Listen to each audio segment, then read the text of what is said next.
Hey, I want to make a final update on my LAMF character for Necropolis League. I probably won't have any more character updates, but I'll probably still post a couple more videos. So yeah, this is probably the final update of my character for the farm I'm doing, and I want to talk about the different variants as well that I've posted over the past few weeks. So yeah, this is my full MF Deadeye character. Use the POB real quick. 11.9 million DPS per hour, pretty much 12 million, which is pretty good for LA. We are using the Berserk helmet. I'll go over this. I went over this in the last video though. Grease Embrace for the setup, the speed variant, Mirror Bow, Mirror Quiver, Simplex, Crit Multi, Life Quant. I think this life could be, because it's extra, it could be Pen. I think they're all pretty good. I like the life just because I do like staying alive, as tier 17s do hit quite hard, so I think the life is pretty optimal. Enemies, enemies is absolutely insane, just doubles your damage at minimum, sometimes more than doubles your damage, so yeah. Venters, really nice Venters, triple res, Quant, Life. Could get a better one, but yeah, this one's really solid. Gloves with Pierce and Intimidate on implicits.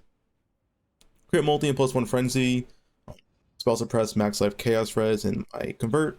So if you are wondering how I'm getting a full conversion, you get 25% from Gloves, 25% from Quiver, and then 50% from your LA skill gem, which is right here. Yeah, this is 50%, then 25%, and 25%. So you're half lightning damage and half cold damage, which is how we also activate our Trinity support. So that's pretty nice and easy to fit in. Also, if you don't have the Mirror Quiver, by the way, if you're wondering how to copy this build, you need to get physical damage converted to cold damage on the implicits over Pierce here, and then you need to grab the Pierce nodes right here. So yeah. Gold Worms with Moon Speed implicit. This is going to be Moon Speed or Spell Suppression. Both work pretty well. Grease Embrace, so Grease Embrace for high investment strategies, and then I have Queen of the Forest, which is right here, for the most speedy strategies. So stuff like if I'm doing Legion Dunes, if you're doing, you know, Crimson Temple, if you're doing tier 17 barrel farm, or just regular tier 17 scarab farm, you want to use Queen of the Forest. Because that very high move speed chest, and it's better than the Quant from Greeds. But if you're doing a high investment strategy, like a Curation strategy, that requires, 10s to 20 divines of investment, then you're going to want to get the most back of the value and use Greeds. So yeah, that's why I'm using Greeds currently over Queen of Forest. So if you are doing barrel farm, you probably want to use Queen of Forest, foil, or like a rare chest with good defense stats. So when I'm implicit on my Green Embrace, I always value the crit damage reduction the most. The second implicit can be whatever. It can be +1 max res, can be increased damage, can be max life, whatever, really. Doesn't really matter all that much. The reduced damage from crits is the best, because you do get max crit reduction with enter buffs, but until you get to that point, a crit can just randomly kill you, and will happen quite a bit, especially if you run crit maps. So I highly value this crit reduction mod if you can get it. Not mandatory, but yeah, I really do like it for the defense purpose, because for the first 30 seconds of the map is always the most dangerous at enter build, and this implicit helps the most with that, as you don't have a lot of other ways to get crit damage reduction. Quant enter. And yeah, that's mostly about it. So let's talk about the whole build now, outside of the build pieces. So why are you wrapping this Passion Helm? So this helmet gives cast speed instead of attack speed, and grants spell damage instead of attack damage for rage. So why are you using this helm? Because of the other line right there, gain 15 rage after spending a total of 200 mana. So this is an obscene amount of rage generation. This is more than old Comp's Gloves. This is probably somewhere between 15 to 30 rage generation per second. If you have stuff like Soul Eater, to where you can attack, 30 plus times per second, right? So this is a ton of rage regeneration, more so than what we ever had before, which gives us an insanely high berserk uptime while you're attacking, right? Obviously, like Kite Out, whatever, you don't really have regeneration, but if you're attacking a mob and you'll leeching back your mana with instant leech and leech on hit, or mana on hit, I should say, you get an insane amount of rage. So yeah, very good. That's the only reason why I'm using this helmet. The other stats on it pretty much just suck, but yeah. If you're also wondering, do I need this implicit? The answer is no. If you do not have this implicit, and it is very expensive, as we can see here, it is, yeah, probably 450 divines. I don't think this 20 divines is going to stay 20 divines. Probably mispriced it. But yeah, it is 450 divines. Yeah, somewhere around there.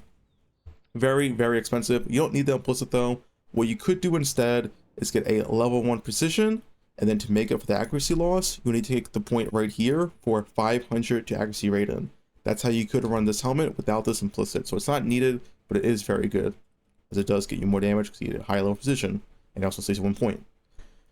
So yeah, outside of that, I'm about to pass the tree real quick. So I'm using this new 12 passive cluster for all res. So why am I using this? As you can see, my resists are well overcapped. I do not need to use this. The reason I'm using this is for tier 17 maps. For tier 17 maps, since I want to run all mods, I'm running stuff like reduce aura effect. If I run reduce aura effect, meaning like I won't have period of elements essentially, right? It'll be 100% reduce aura effect. I lose all my resist. So if I did not have this cluster, my resist would be absolutely garbage. But with this cluster, my resists are actually decent enough, especially when I press distill it, that I'm still quite overcapped. So yeah, that's why I'm running this all res cluster now over the chaos res one, so I can run more of these tier 17 map mods. As yeah, the reduce aura effect is something I do run quite a bit, and this is one of the few ways that helps me actually, you know, negate that having no period of elements. That's the only reason why I run it. If you never run reduce aura effect ever in your maps, then you don't need this cluster at all because the resist is just wasted. I only run this because I want that bonus resist when I do those reduce aura effect maps. It's also pretty nice to be overcapped resist for the Eldritch Altars, but it's not mandatory. If you run the Chaos cluster here instead, then you probably want resist on your gloves and use Chaos right here, right? You'll probably have light and resist or something on your gloves instead. So yeah, that's why I run this new cluster. I'm still using the Forbidden Flesh and Flame for Master Surgeon. If you don't have this, you just can't run Distill It, not a big deal, or just use the old Petrified Blood setup. You need this to use your Distill It at full HP, otherwise it'll instantly go off. So I can show you right here.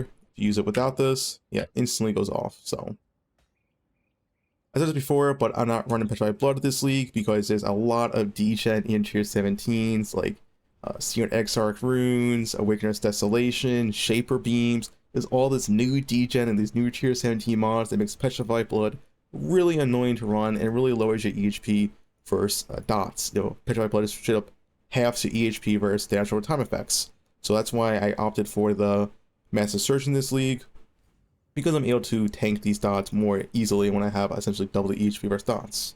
Otherwise, I would be the standard Awaken Fork and Chain setup. But just to talk about that real quick, the reason why I'm not using Chain or Awaken Fork, it's one, because, like I said, I'm Master Surgeon, but two is because a lot of maps you do, all the back to basic strategies have like no mobs in them, like less than 2,000 mobs, and when it's like that few of mobs, you don't really need the Awaken Fork and Awaken Chain. There just isn't enough mobs to make use of it, so there's no point, and Pierce essentially is good enough. And also, Pierce is already really good with Land Arrow or LA Hit compared to TS, because Land Arrow and LA Hit both hits enemies all around the target, so you don't need that Chain or Fork action because you're always going to hit every mob in a pack anyway, because of this natural AoE hit with Land Arrow or LA Hit. So yeah, that's why I'm not doing Chain or Fork. With that said, I think if you are doing the battle strategy and your damage is good enough, you can feel free to respec at a focal point for the Ricochet, just to have those wall bounces in Fortress, which is quite nice. So that's something that I would do if I go back to the barrel form, is go back into Ricochet. As yeah, it's just really, really good for the wall bounces. But yeah, probably no Awaken Fork, it's just not needed. There's isn't enough mobs in these maps in the first place. Also to that, standard Lethal Pride placement with our Thread of Hope. So this is a 30% double damage Lethal Pride. If you can't get one as good as this, just get as many TDs as you can get, but this is the best one. Outside of that, I'm getting my curse immunity through my clusters. So this is something I usually like to do. So I get curse reduction right here. I have CB immune from my natural right here. Then I have curse reduction right here. And the last curse reduction would go right here, but I haven't been able to get it yet. And then for the last curse immunity, you take this Pantheon on cursed maps and you're curse immune. So even right now, I am currently at like a 74% curse reduction, which is good enough for cursed maps when I take this Pantheon. Outside of that, I like to take this one just for a little bit extra defense. But it doesn't really matter. You can take poison one as well. You can really take whatever. Burn ground on burn ground maps. I always take Solanaris.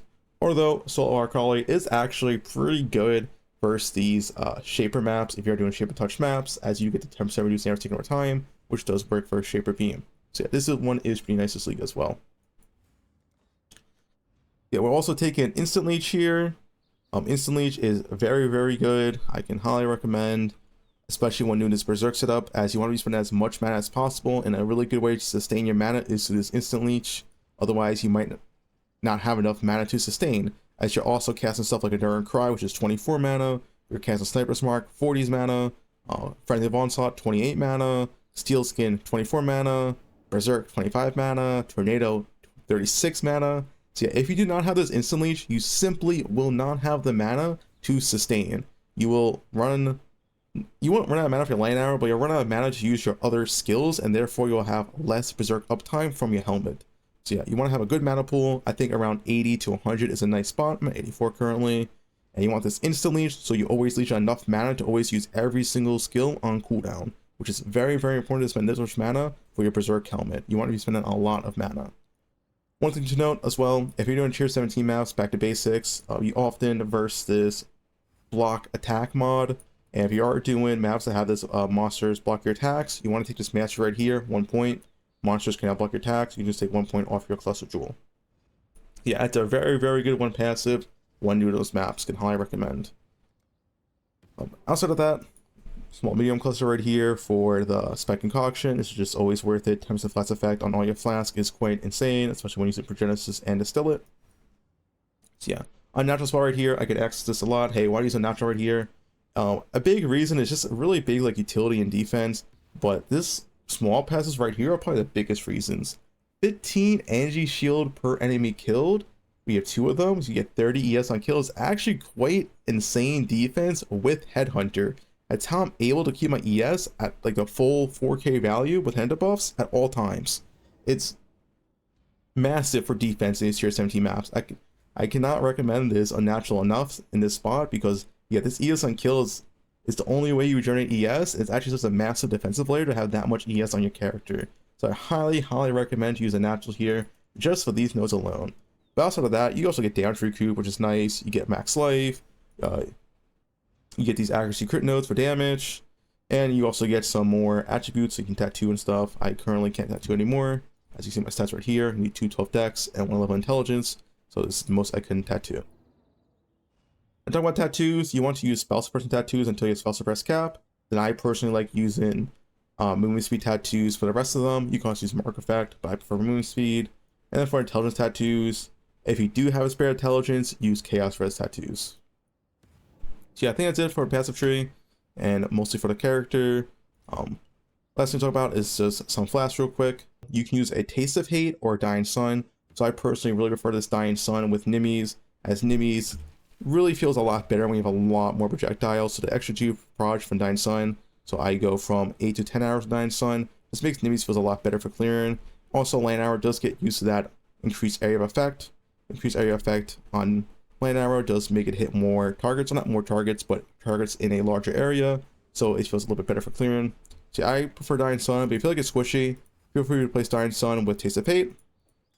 Or even replace your Jade Flask with Taste of Hate. Either one does work. But yeah, I prefer Dying Sun. And Taste of Hate will also give you more damage than Dying Sun as well for single target damage. Also, just to say, if you're upping enemies, make sure when you're sitting when you max DPS, you have to stand next to the target and then just attack. Can be a little bit scary to face tank, but yeah, it is how you get max DPS at enemies. Yeah, I think that's about it for the character update. You know, why I'm using greeds again, because I'm doing these max juice maps with a creation scarab, so I don't get max returns back. I can't really see myself updating this character anymore, outside of like maybe stuff like Legacy Goldworms or Quantum Implicits. But in terms of this character, I like where it's at, and it's probably just finished for the rest of the league. So yeah, that's about it. If you have any comments, feel free to leave a comment below, and yeah.